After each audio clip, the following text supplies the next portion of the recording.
हिवरखेड़ी से सिंगोड़ी आ रही यात्री बस महेंद्रवाड़ा के पास पलटने से हुआ हादसा। 2 दर्जन से अधिक यात्री हुए घायल, इलाज जारी।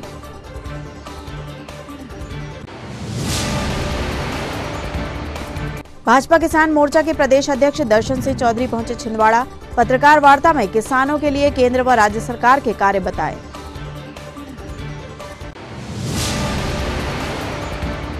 राजीव भवन में जेईई व नीट परीक्षा के लिए प्रशिक्षण का हुआ शुभारंभ। पूर्व मुख्यमंत्री कमलनाथ व सांसद नकुलनाथ ने की पहल।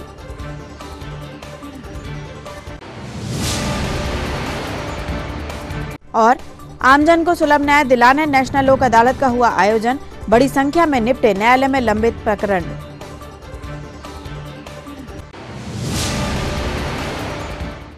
नमस्कार, स्वागत है आपका सिटी हलचल में। अब तक की तमाम खबरों के साथ मैं कोशी मावरा। अब देखते हैं खबरें विस्तार से। अमरवाड़ा थाना के पुलिस चौकी सिंगोड़ी क्षेत्र में आज एक अनहोनी घटना घटित हुई, जिसमें यात्रियों से भरी बस पलटने से 2 दर्जन से अधिक लोग घायल हो गए। दरअसल यात्रियों से भरी बस हिवरखेड़ी से सिंगोड़ी की ओर आ रही थी, लेकिन अचानक महेंद्रवाड़ा गुरैया के पास बस अनियंत्रित होकर पलट गई। बस के पलटने से आसपास के क्षेत्र में अफरा तफरी मच गई, जिसमें 2 दर्जन से अधिक लोग बस पलटने के कारण घायल हो गए थे।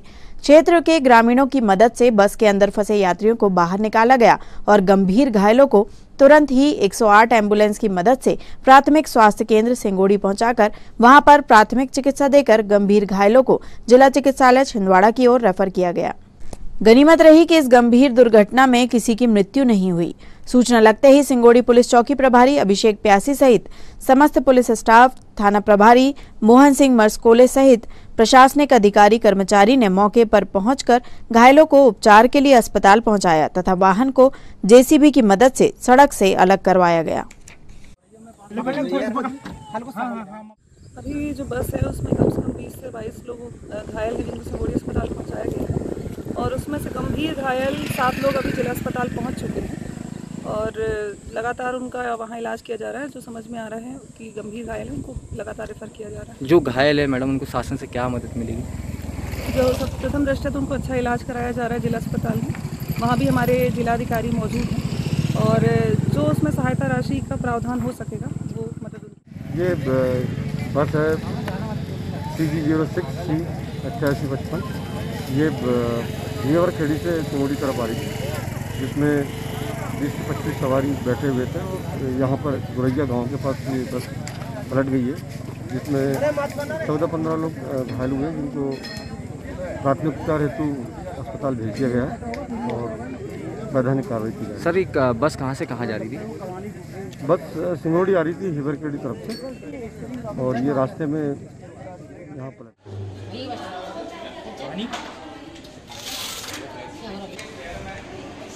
कितने साल का है?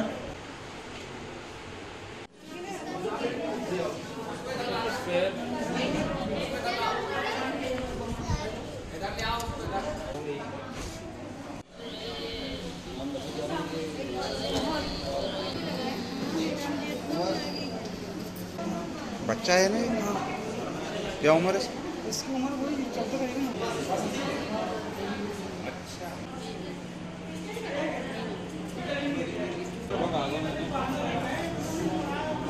कहाँ जा रहे थे ये लोग? अरे ये मड़ुआ से सिंगोड़ी आ रहे थे। कहाँ से? मड़ुआ से सिंगोड़ी आ रहे थे। वापसी मतलब मड़ुआ से सिंगोड़ी आते समय हादसा हुआ। छिंदवाड़ा जा रहे थे। सवारी कितनी क्या थी गाड़ी? पूरा बस में था भैया। व्यक्ति भी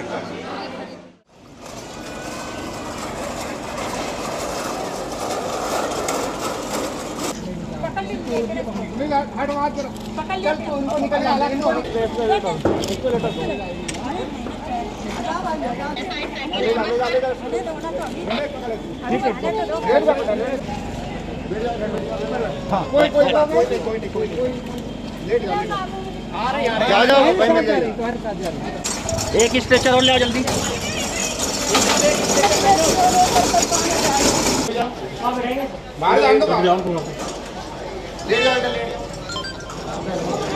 चलो पंगा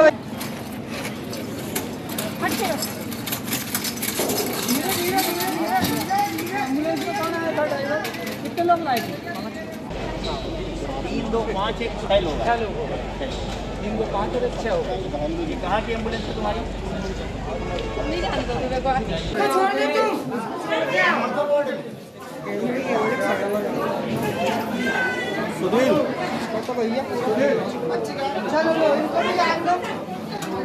इनको भी ले जाओ भैया।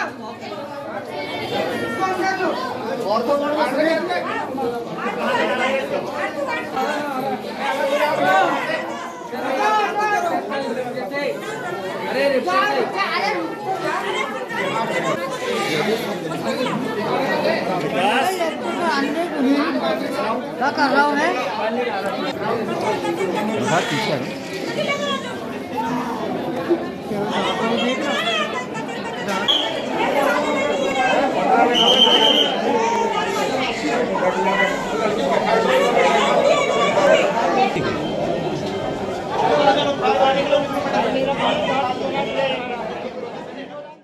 अमरवाड़ा थाने के सिंगोड़ी पुलिस चौकी के पास एक बस दुर्घटनाग्रस्त होने की सूचना प्राप्त हुई थी।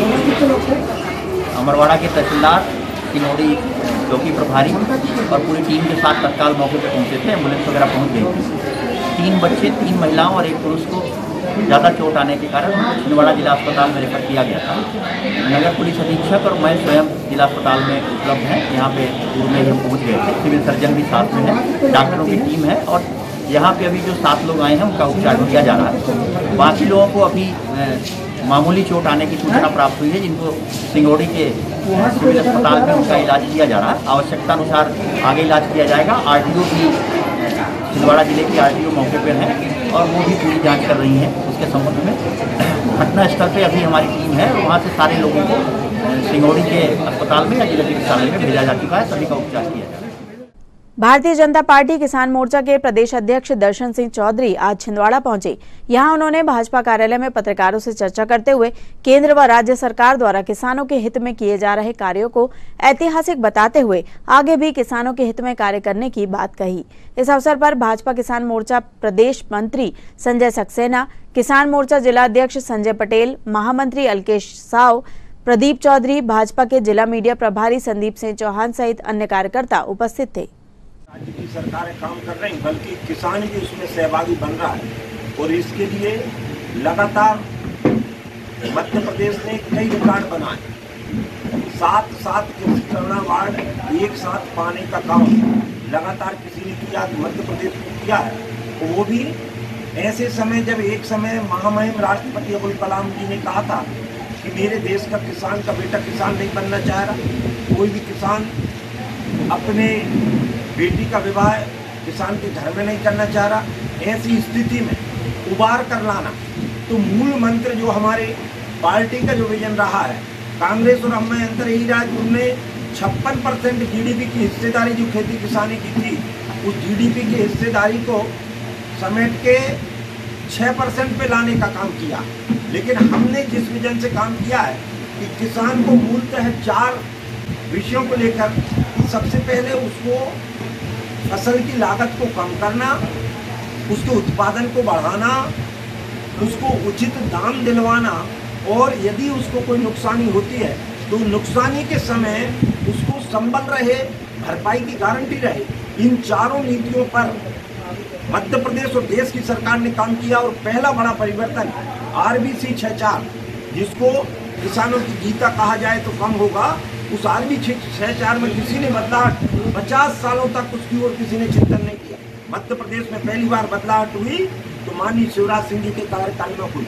उसमें भी बड़ा नमूना ये था कि एक समय ऐसा था कि हम देश में आयात किया करते, खाद्यान्नों का आयात हमेशा हुआ है। आज़ादी के बाद लगातार दबाव रहा, जनसंख्या में भी हम विश्व के दूसरे नंबर के देश रहे, उत्पादन में कम रहे। तो इस दृष्टि से एक समय तो ऐसा आ गया कि लाल बहादुर शास्त्री को जय जवान जय किसान का नारा देना पड़ा और न केवल नारा दिया, उन्होंने आह्वान भी किया देश के किसानों से, आम जनता से कि एक दिन का उपवास रखो जिससे बाकी जनता भूखी न रह सके।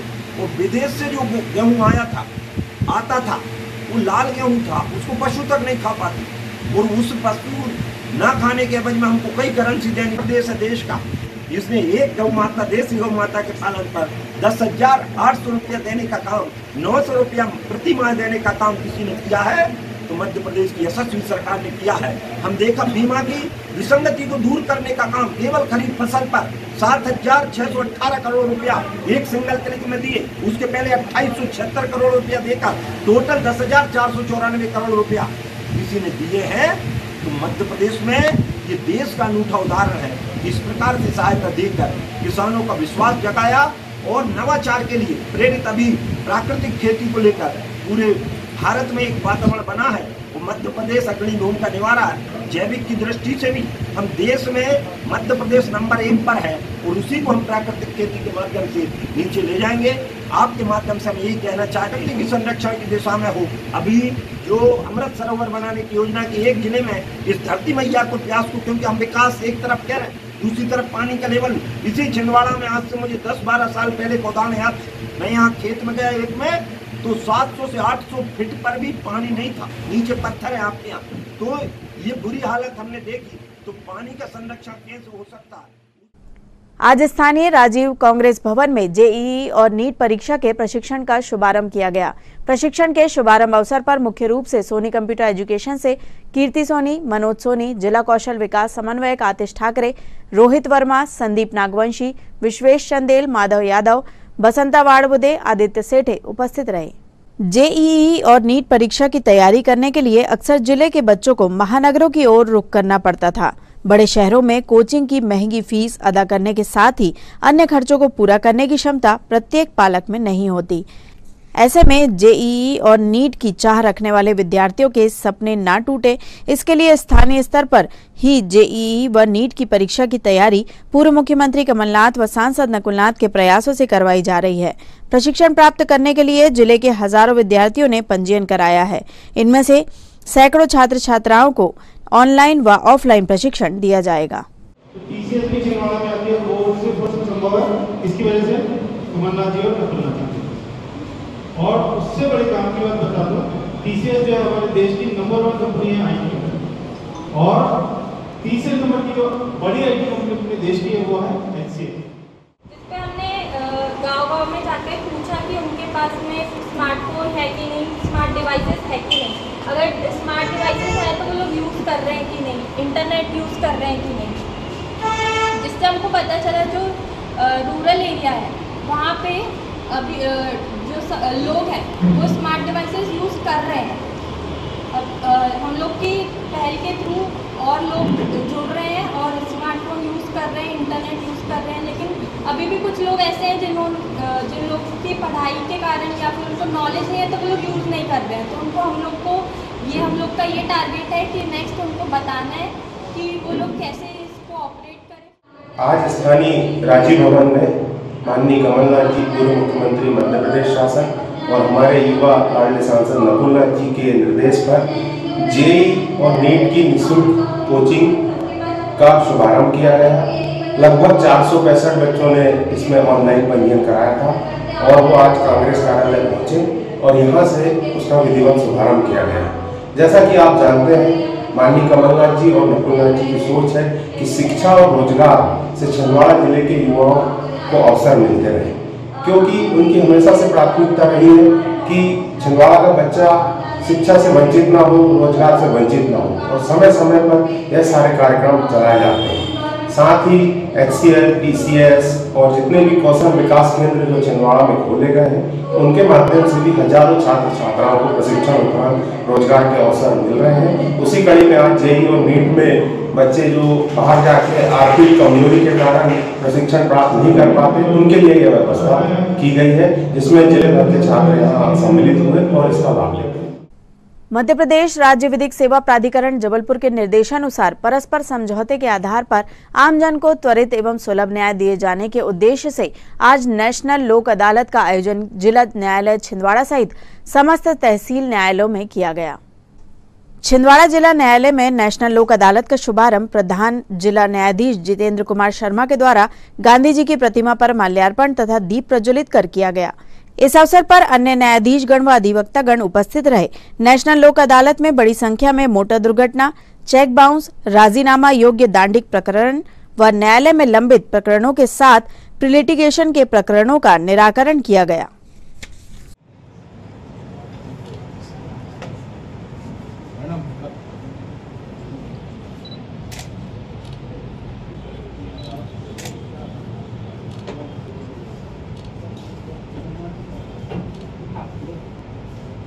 नेशनल लोक अदालत का शुभारंभ है। मैं न्यायाधीश महोदय, माननीय विशेष न्यायाधीश महोदय,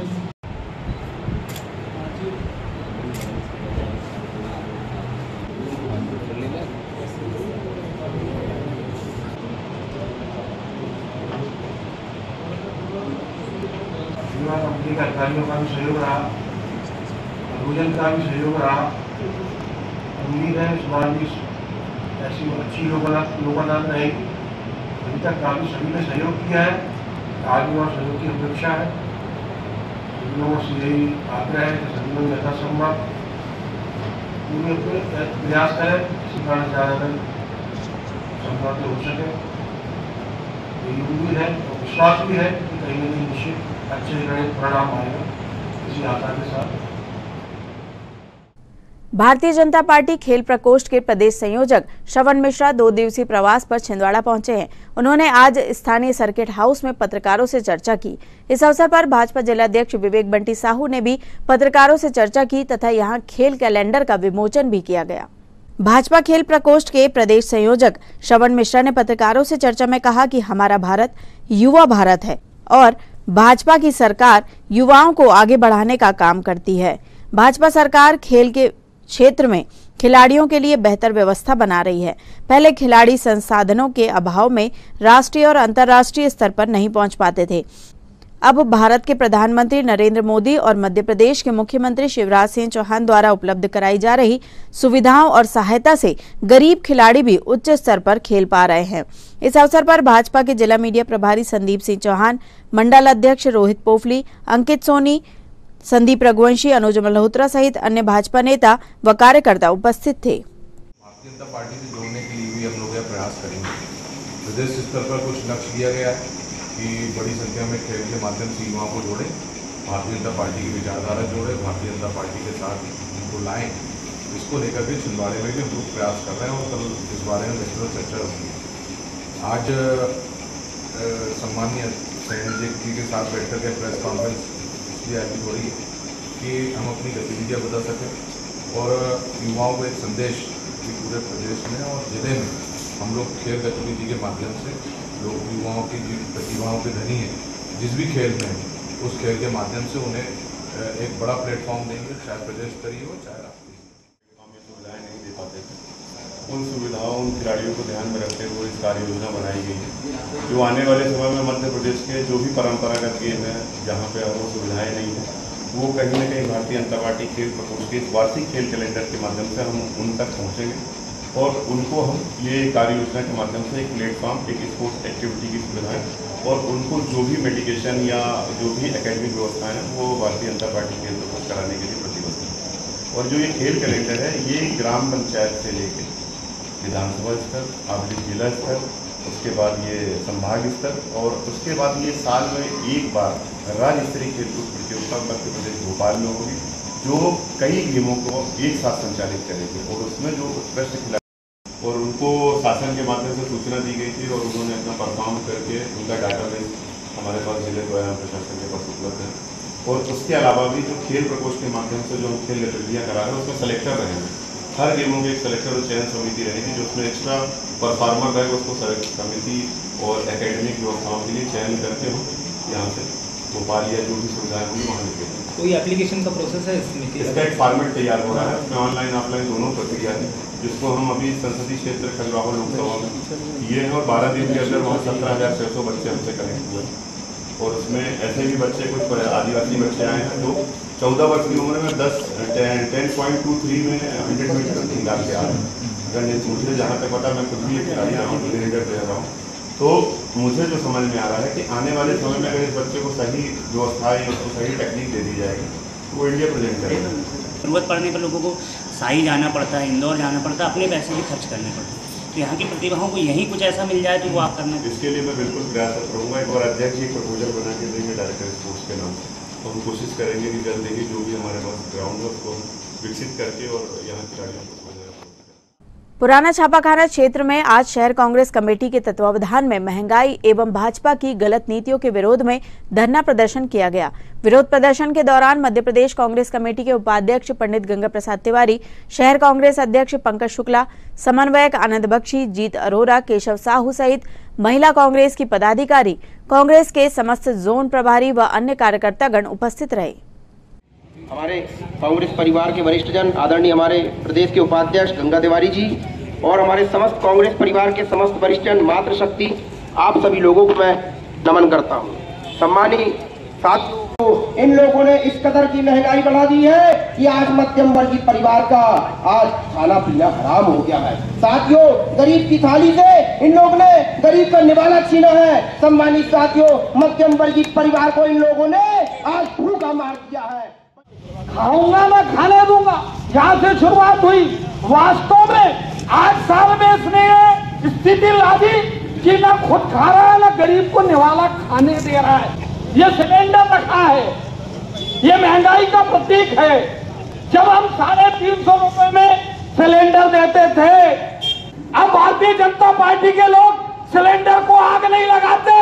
छोटे छोटे दुकानदारों को राहत दिलाओ, महंगाई प्राण ले रही है। पंचर हो गया है, आपको महंगाई नहीं दिख रही है। जब डीजल का दाम 103 रुपए और पेट्रोल का दाम 121 रुपए हो गया है। जब 300 से 400 रुपए का सिलेंडर कांग्रेस की सरकार में आया करता था, तो इनको अगर 100 रुपए रेट बढ़ जाए तो ये सिलेंडर लेके चौक चौराहों में निकला करते थे भाजपा के नेता लोग। आज मैं इन भाजपा नेता से पूछना चाहता हूँ, जब 1050 रुपए का सिलेंडर आ रहा है तो आपके नेता लोग कहाँ गए? आपकी सरकार के खिलाफ आइए, आप सड़क पे आइए। आप आम जनता के लिए बड़ी बड़ी बातें करते हैं, आम जनता के मौलिक अधिकारों के लिए उतरिए। आपको महंगाई नजर नहीं आ रही है। सम्मानित साथियों, हमारे मध्य प्रदेश में माननीय कमलनाथ जी की जब सरकार बनी तो कमलनाथ जी ने निर्णय लिया कि सबसे सस्ती बिजली देने का अगर काम किसी ने किया है तो हमारे नेता माननीय कमलनाथ जी ने किया है। अगर 300 रुपए की पेंशन को 600 रुपए करने का अगर काम किया है तो माननीय कमलनाथ जी ने किया है। शहर कांग्रेस और हमारे सभी कांग्रेस के वरिष्ठ जनों के द्वारा इस पूरे देश में, प्रदेश में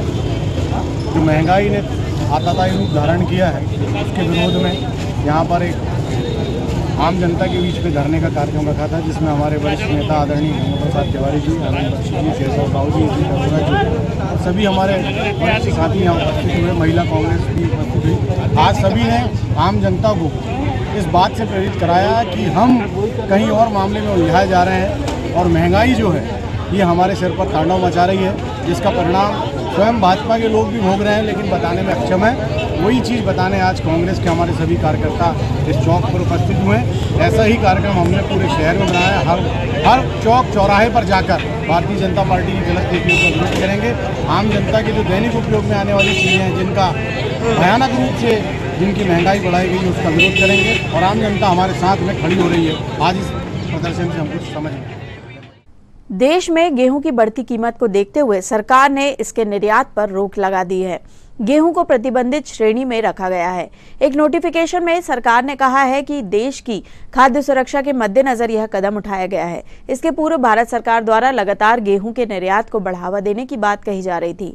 फिर 13 मई को अचानक निर्यात बंद कर दिया गया, जिससे गेहूं के व्यापार में आज उथल पुथल का माहौल बना हुआ है। इस आकस्मिक निर्णय से छोटे किसानों एवं व्यापारियों को नुकसान उठाना पड़ सकता है, जिसके संबंध में छिंदवाड़ा अनाज व्यापारी संघ के अध्यक्ष प्रतीक शुक्ला ने चिंता जाहिर की है। आज भारत सरकार द्वारा गेहूं के एक्सपोर्ट पर रोक लगाई गई है, जिससे गेहूं की कीमतों पर काबू पाया जा सके, परंतु अभी बहुत से किसानों का माल नहीं बिक पाया और आज सरकार द्वारा आकस्मिक तौर पर लिए गए इस निर्णय से गेहूं की कीमतों पर गिरावट भी दर्ज की गई है, जिसके कारण छोटे किसानों व्यापारियों को नुकसान भी उठाना पड़ सकता है। परंतु इस साल गेहूं का उत्पादन कम हुआ है और एक्सपोर्ट भी काफ़ी हो चुका है, तो यह भी देखने वाली बात रहेगी कि सरकार गेहूं के भाव नीचे करने के अपने उद्देश्य में कब तक सफल रह पाती है। प्रतीक शुक्ला, अध्यक्ष छिंदवाड़ा अनाज व्यापारी संघ। विगत 12 मई को छिंदवाड़ा रेलवे स्टेशन के प्लेटफॉर्म नंबर 6 पर किसी अज्ञात व्यक्ति का शव पुलिस को मिला था, जिसके सिर पर पत्थर पटक कर उसकी हत्या की गई थी। रेलवे स्टेशन में हुए इस अंधे हत्याकांड की गुत्थी को सुलझाते हुए आज जीआरपी पुलिस व कुंडीपुरा थाना पुलिस ने संयुक्त रूप से प्रेस वार्ता कर अंधे हत्याकांड का खुलासा किया और गिरफ्तार किए गए आरोपियों के संबंध में जानकारी साझा की। पुलिस ने बताया कि मृतक का नाम आकाश था, जिसे उसके ही साथी इरशाद व पत्नी पूजा भावरकर ने पत्थर पटक कर मारा था।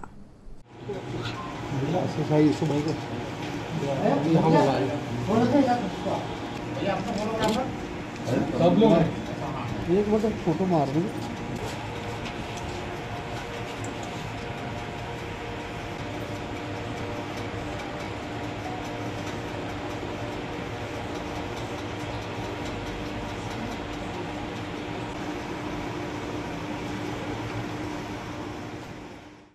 दिनांक 12/5/2022 को Chhindwara railway station platform number 6 पर एक अज्ञात डेड बॉडी मिली थी। उसकी सूचना पर हमारे थाना प्रभारी तथा कुंडीपुरा थाना प्रभारी श्री भारवे साहब मौके पर पहुँचे। वहाँ पर उन्होंने देखा कि उस व्यक्ति का सिर एक बड़े पत्थर से क्रैश किया गया था, जिसके कारण पूरा उसके अंदर का सिर के अंदर का ब्रेजा जो है निकल कर बाहर हो गया था और मृत पड़ा हुआ था। जिसकी सूचना पर संपूर्ण पंचनामा कार्रवाई करने के पश्चात आरोपी की तलाश हेतु पुलिस अधीक्षक महोदय छिंदवाड़ा अग्रवाल सर और पुलिस अधीक्षक रेल विनायक वर्मा सर द्वारा टीम गठित की गई थी। एक टीम जीआरपी की टीम थी और एक टीम कुंडीपुरा थाना प्रभारी की टीम थी। चूँकि कुछ दिनों पहले 2-4 लड़के रेल में भी जो है बदमाशी करते हुए देखे गए थे, तो उसकी फोटोग्राफ्स हमारे जीआरपी के कर्मचारियों ने ली थी। उसी आधार पे कुंडीपुरा थाना प्रभारी द्वारा भी, चूँकि घटनास्थल जो है एक दारू दुकान के सामने का है, तो हमें शंका हुई कि हो सकता है किसी व्यक्ति द्वारा जो है शराब पी के इस तरह की घटना कारित किया होगा।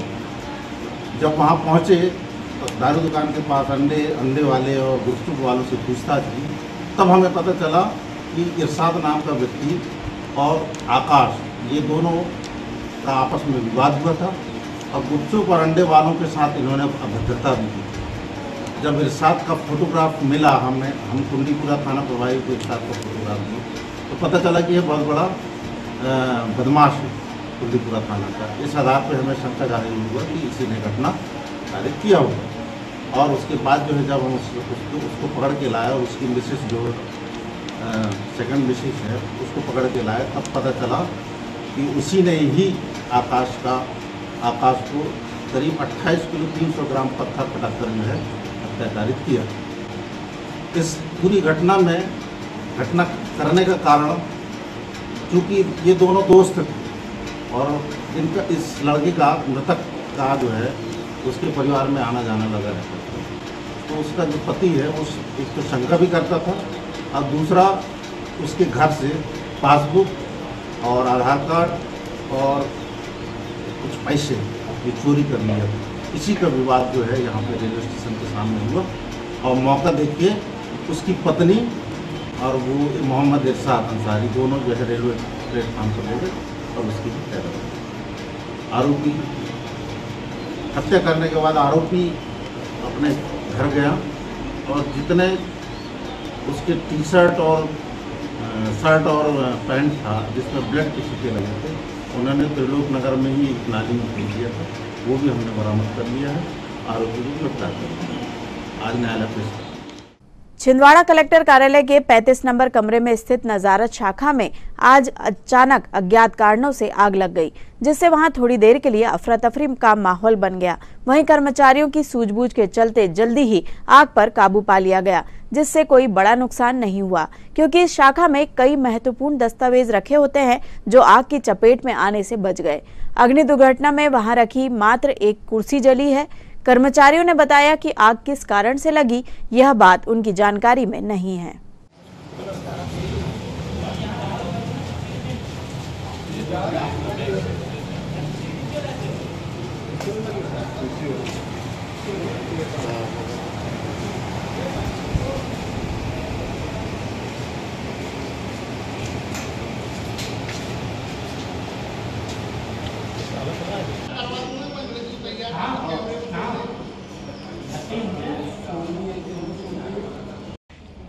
कि हमारे यहाँ शॉर्ट सर्किट ना हो दोबारा।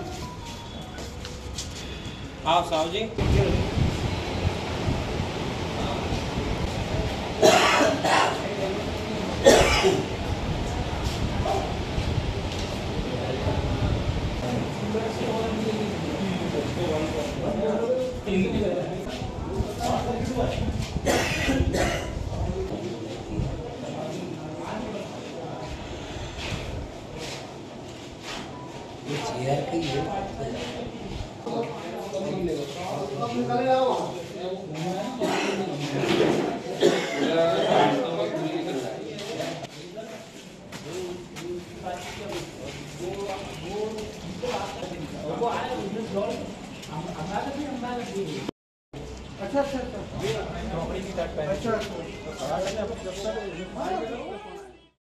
मैं 11:30 बजे करीब आया, अपना थोड़ा सा फाइल वाइल जमाया, उसके बाद मैं घर चला गया फरार करने के लिए। कि फ़ोन आया कि बोला अंदर ही अचानक क्या क्या चला? कुछ नहीं, बस कुर्सी पर। नहीं, आप बता रहे थे कि अगरबत्ती से आग लगी? नहीं, कुर्सी पर लगी। मैं अगरबत्ती लगाती कहाँ पे, अगरबत्ती लगा के बाहर लगा देते यहाँ पे अंदर लगा के। अभी आप बोल रहे थे कि अगरबत्ती लगाए थे उससे आग लगी? नहीं, अगरबत्ती का लगा। मैं तो मंदिर से आया, मंदिर जाए इधर आया, इनसे दिनेश से बात किया, क्यों झंडा नीचे करना था, बात करके मैं घर निकल गया फरार करने के लिए। तो बताया ना झंडा हटाना। क्या क्या और नुकसान हुआ? क्या क्या चीज़ें यहाँ पर रखी जाती है? यहाँ पर तो फाइलें वगैरह कागजात करते हैं। क्या नाम आपका? छिंदवाड़ा केंद्रीय विद्यालय 2 में इन दिनों सीबीएसई की परीक्षाएं जारी है, जहां बच्चे काफी देर तक चिलचिलाती धूप में परेशान होते देखे जा रहे हैं। केंद्रीय विद्यालय 2 में इस चिलचिलाती धूप में वाहनों को बचाने के लिए 3 शेड तो है, पर बच्चों व अभिभावकों को धूप से सुरक्षित रखने के लिए कोई व्यवस्था नहीं है।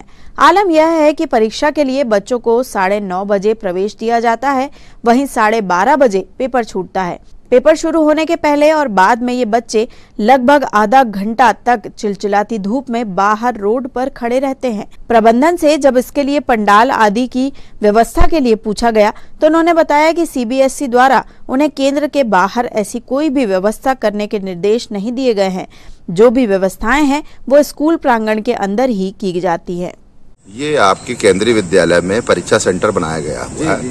सामने बच्चे बहुत सारे खड़े हुए हैं इतनी धूप में, कड़ी धूप में, उनके लिए कोई पंडाल की कोई व्यवस्था नहीं है। इस संबंध में आपका क्या कहना? और जब बच्चे परीक्षा से छूटते हैं और वहाँ इतनी कड़ी धूप होती है तो उनके कोई बैठने की व्यवस्था या कोई ऐसी पानी पेयजल की व्यवस्था, आपने क्या व्यवस्था बना के रखा है? देखिए महोदय, ऐसा है कि केंद्रीय शिक्षा माध्यमिक शिक्षा मंडल सीबीएसई भोपाल के निर्देशानुसार सारी व्यवस्थाएं केंद्र पर की जाती हैं। विद्यालय के अंदर जब बच्चे परीक्षा देंगे तो उनके लिए 2 आरओ और 3 से 4 जगह मिनरल वाटर की पेयजल की व्यवस्था की जाती है। कोविड के नियमों का पूरा पालन किया जाता है और एवरीडे सैनिटाइजेशन किया जाता है।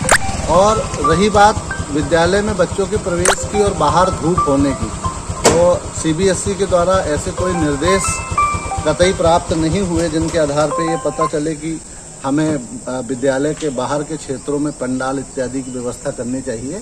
9:30 बजे बच्चों को विद्यालय में रिपोर्ट करने को कहा गया है और 9:30 से 10 के बीच में सारे बच्चे अपने अपनी सीटों पर पहुंच जाते हैं और 10 बजे से परीक्षा प्रारंभ होती है। पेपर कितने बजे छूटता है? पेपर छूटता है 12:30 बजे। 12:30 बजे भी कुछ पेरेंट्स लेने आते हैं बच्चों को। हाँ, बाहर धूप में खड़े रहते हैं। पंडाल की कोई व्यवस्था नहीं है आपकी? जी, पंडाल की व्यवस्था के कोई निर्देश हमारे पास नहीं थे। अगर निर्देश नहीं है तो आप व्यवस्था करेंगे? नहीं, एक्चुअली मैं तो चूंकि केंद्र प्रभारी हूँ, एक टीचर हूँ, ऊपर से जो निर्देश मुझे प्राप्त होंगे और प्राचार्य महोदय के बात करूंगा इस संदर्भ में उनसे कि ऐसे लोगों की जन अपेक्षा है कि पंडाल इत्यादि की व्यवस्था की जाए। आपका अगर ऐसा होता है तो बहुत अच्छी बात है, जरूर कराने की कोशिश करेंगे। आपका शुभ नाम? देवेंद्र कुमार सिंह। सतना जिले के अमरपाटन में सब्जी बेचने वाले निशांत कुशवाहा का सिलेक्शन सिविल जज के लिए हुआ है। इसके लिए उन्होंने महर्षि उत्तम स्वामी एकेडमी की मार्गदर्शक टीम व न्यायाधीश प्रकाश सिंह उइके के प्रति अपना आभार व्यक्त करते हुए अन्य प्रतिभागियों को भी सफलता के सूत्र बताए हैं। मैं सर्वप्रथम अपने भारत के संविधान को नमन करना चाहता हूं तथा मैं माननीय उच्च न्यायालय का धन्यवाद देना चाहता हूं जिन्होंने मेरे अंदर वो गुण और योग्यताएं देखा जिसके आधार पर मेरा मध्य प्रदेश व्यवहार न्यायाधीश वर्ग 2 में मेरा चयन हुआ तथा ओबीसी में मेरी दूसरी रैंक आई। मैं सर्वप्रथम उत्तम स्वामी एकेडमी के निर्देशक माननीय न्यायाधीश महोदय श्री प्रकाश सिंह जी उइके का धन्यवाद ज्ञापित करता हूं तथा उत्तम स्वामी एकेडमी के सभी मार्गदर्शन टीम का भी धन्यवाद ज्ञापित करता हूं, जिन्होंने समय समय पर मुझे मार्गदर्शन किया, जिसके आधार पर मेरा व्यवहार न्यायाधीश वर्ग 2 में चयन हुआ तथा मेरी मध्य प्रदेश में ओबीसी वर्ग में दूसरी रैंक आई। उत्तम स्वामी अकादमी यह एक निःशुल्क विधिक शिक्षा संस्थान है तथा संपूर्ण मार्गदर्शक टीम तथा हमारे माननीय न्यायाधीश महोदय श्री प्रकाश सिंह उइके जी का समय समय पर सभी प्रतिभागियों को मार्गदर्शन मिलता रहा है और सभी प्रतिभागी चाहे एडीपीओ की परीक्षा हो, चाहे सिविल जज हो, चाहे अन्य विधि के क्षेत्र में जितनी भी परीक्षाएं होती है उनमें सर के मार्गदर्शन में अपनी तैयारी कर रहे हैं। मैं सभी प्रतिभागियों को एक ही संदेश देना चाहता हूं कि अगर आप मेहनत करते हैं, पूर्ण ईमानदार हैं और आपके अंदर लगन है और आप उस परम शक्ति पर विश्वास रखते हैं तो निश्चित रूप से आपका चयन होगा। अंत में मैं सभी प्रतिभागियों को एक ही संदेश देना चाहता हूं कि आप खूब मेहनत करिए, दिन रात मेहनत करिए, अपने माता पिता पर विश्वास रखिए, अपने गुरुजनों पर विश्वास रखिए, निश्चित रूप से आप सफल होंगे। धन्यवाद। छत्रपति शिवाजी पार्क, जिसे हम एकता पार्क के नाम से भी जानते हैं, वहां बच्चों के मनोरंजन के लिए छुक छुक रानी ट्रेन 13 मई की शाम से प्रारंभ कर दी गई, जिसे लेकर बच्चों में खासा उत्साह देखा गया। गौरतलब है कि पिछले 2 वर्षों से कोरोना के चलते पार्क की ट्रेन बंद पड़ी हुई थी, जो शुरू हो गई है। एकता पार्क की इस ट्रेन को लेकर बच्चों के साथ साथ बड़ों में भी खासा उत्साह रहता है, क्योंकि यह ट्रेन बच्चों के साथ साथ बड़ों को भी सवारी कराती है।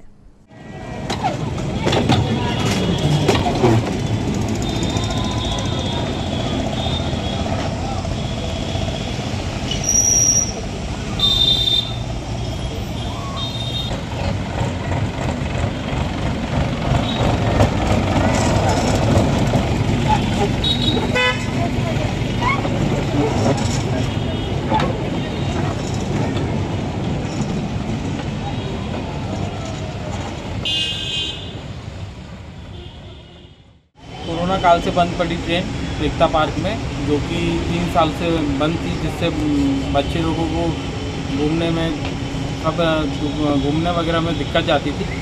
अभी ये ट्रेन कोरोना काल के बाद से आज तारीख 13 मई से चालू हुआ है, जो कि बच्चों की खुशहाली, बच्चे बहुत खुश भी हैं और पूरा नए सिस्टम के साथ लाइटिंग वगैरह पार्क में चालू हुई है। क्या नाम था? प्रशांत यादव। इसमें 24 लोग बैठ सकते हैं और ये आज ही से चालू हुआ है, शनिवार के दिन।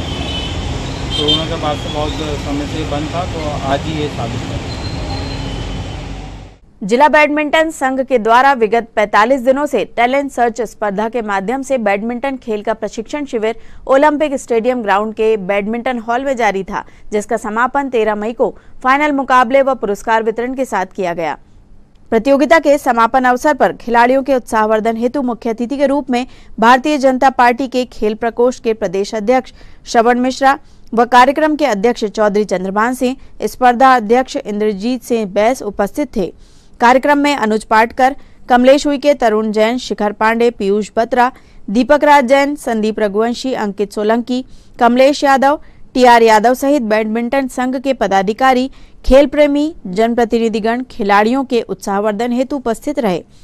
कार्यक्रम में जिले के 15 उभरते खिलाड़ियों को 21,000 रुपए की नगद राशि स्कॉलरशिप के रूप में प्रदान की गई। साथ ही विजेता, उपविजेता, टैलेंट सर्च खिलाड़ियों को 10,000 रुपए के पुरस्कार प्रदान किए गए। साथ ही पर्वतारोही भावना डहरिया, अंतर्राष्ट्रीय खिलाड़ी अदिति बैरागी व राष्ट्रीय स्तर की फुटबॉल खिलाड़ी आरती राठौर, पलक कैथवास, अदिति पवार व आरती बनवारी को विशेष रूप से पुरस्कृत किया गया।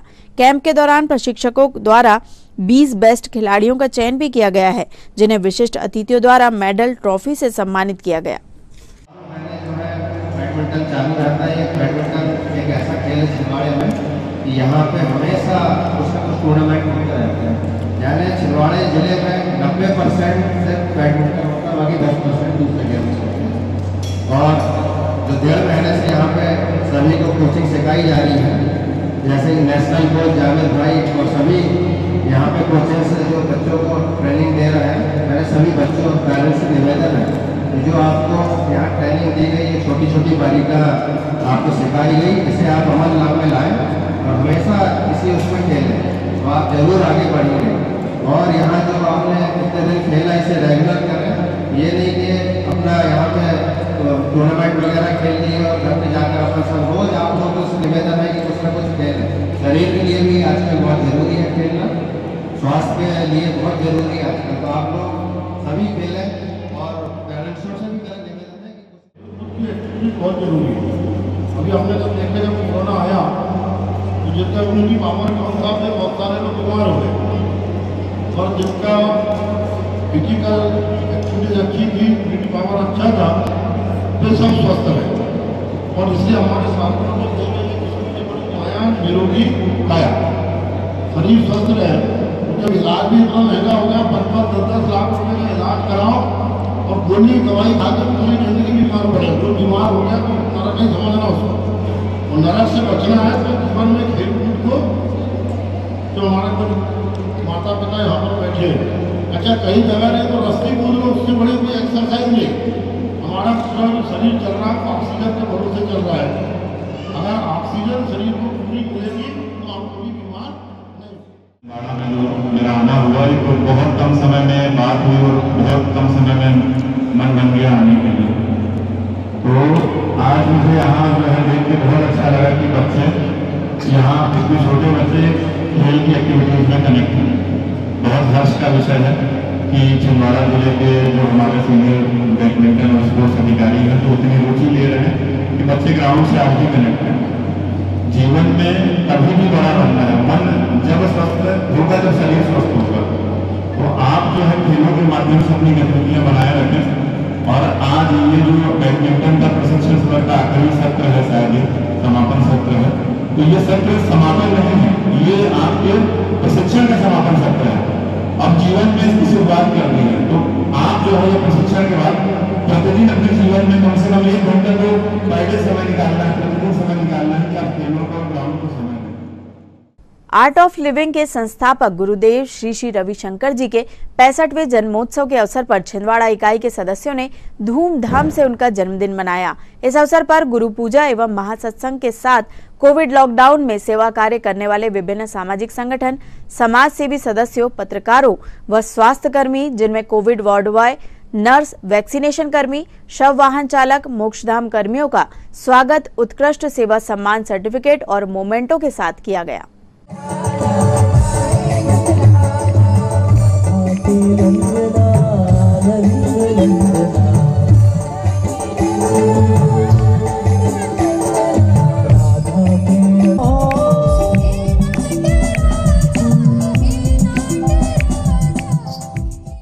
और हमारे सम्मानीय पत्रकार गणों का सम्मान का कार्यक्रम हमने यहाँ पर रखा हुआ है, जिन्होंने कोविड की भी विषम परिस्थितियों को मानवता के आगे तोड़ दिया।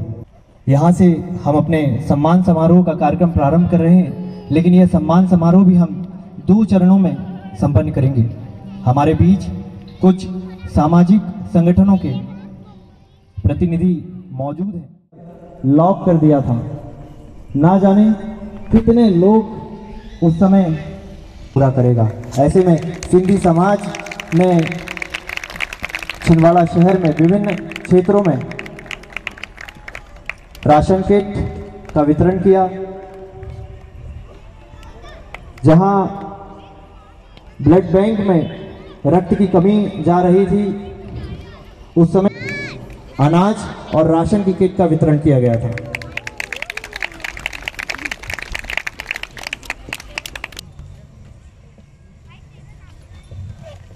क्योंकि आर्ट ऑफ लिविंग में जब लॉकडाउन लगा था तो गुरुदेव स्वयं दोनों समय लाइव मेडिटेशन प्रोग्राम के स्वाति जी राशन किट और अनाज का वितरण का कार्य किया था।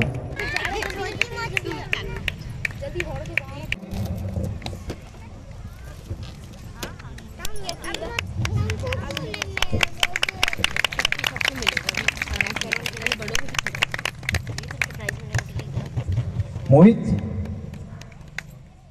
आप जहां पर समीपस्थ ग्राम सालीवाड़ा में भगवान भोलेनाथ के 12 ज्योतिर्लिंगों की स्थापना के साथ साथ महायज्ञ एवं शिव महापुराण कथा प्रवचन का आयोजन किया गया है, जिसमें दूर दूर से आए ब्राह्मणों के द्वारा 2 मंदिरों में 12 ज्योतिर्लिंगों के साथ नेपाल में विराजमान पशुपतिनाथ भगवान की प्रतिमा व अन्य मूर्तियों की स्थापना की गई है। आयोजन समिति के सदस्यों ने बताया कि समस्त भक्तों के सहयोग व ग्रामीण वासियों की मदद से यह कार्यक्रम किया गया है।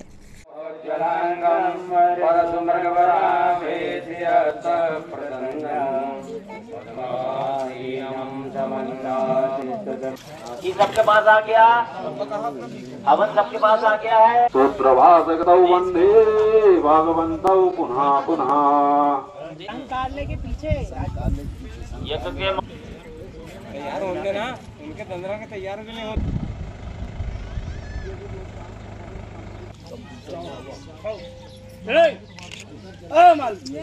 समस्त निर्माण यज्ञ मंडप में आ जावे। जगत देवी बाबा जी हैं वो जिन्होंने आज छिंदवाड़ा जिला में उन्होंने हर चारों धाम से मूर्ति लाकर और भगवान भोलेनाथ की शिवलिंग 12 ज्योतिर्लिंग जो अभी तो हमारे अंदाज से कि ऐसा छिंदवाड़ा जिला में तो नहीं होगा, जिन्होंने मंदिर बनाकर और उन्होंने स्थापना की और सब जगह उन्होंने 1-2 महीना से प्रचार कर रहे हैं और इतना प्रबल उन्होंने आज किया है कि जो सालीवाड़ा को धन्य बना दिया है और जो आए यहाँ जो जागरूक हो और जो परिक्रमा लगाए इस यज्ञ का, क्योंकि 12 ज्योतिर्लिंग है, ये जो भी परिक्रमा लगाए उसका मनोकामना पूरा होगा। मैं आशा करता हूँ कि सबसे ज़्यादा से ज़्यादा अधिक संख्या में ये यज्ञ में भाग लेंगे। जहाँ तक प्रचार हुआ है, जहाँ तक उन लोगों की निवेदन हुई है, ये गाँव का नाम लेकर बोलना पड़ा। ग्राम सालीवाड़ा छिंदवाड़ा से 7 किलोमीटर के अंतर्गत में पशुपतिनाथ भगवान देवपतन नेपाल पशुपतिनाथ भगवान मंदिर का निर्माण के साथ साथ 12 ज्योतिर्लिंग नर्मदेश्वर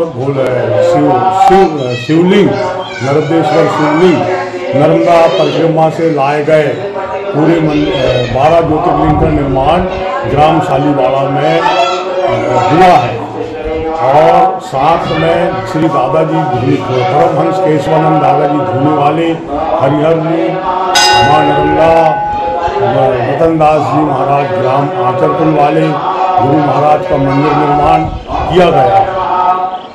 यहाँ 2 मंदिर का निर्माण हुआ, एक साथ 2 मंदिर सभी भक्तों के द्वारा मंदिर निर्माण कराया गया। और अंत में आइए इन खबरों को समेटते एक नजर में और देखते हैं आज की सुर्खियां।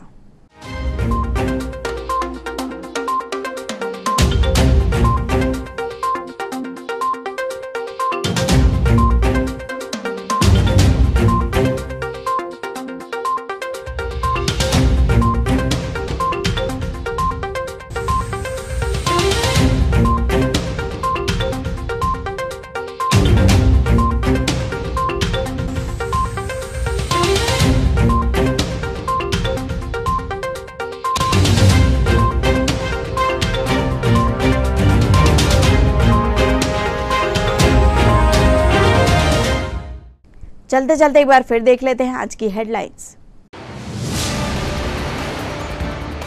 हिवरखेड़ी से सिंगोड़ी आ रही यात्री बस महेंद्रवाड़ा के पास पलटने से हुआ हादसा, 2 दर्जन से अधिक यात्री हुए घायल, इलाज जारी।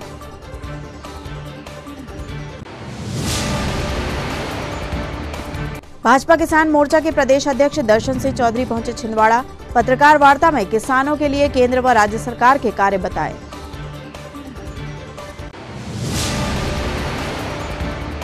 राजीव भवन में जेईई व नीट परीक्षा के लिए प्रशिक्षण का हुआ शुभारंभ, पूर्व मुख्यमंत्री कमलनाथ व सांसद नकुलनाथ ने की पहल।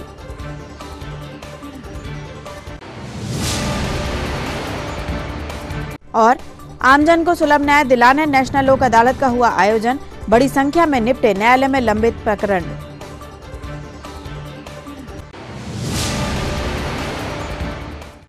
ये तो थी अब तक की तमाम खबरें। कुछ नई खबरों के साथ आपसे फिर होगी मुलाकात, तब तक के लिए हमें और हमारी टीम को दीजिए इजाजत। नमस्कार।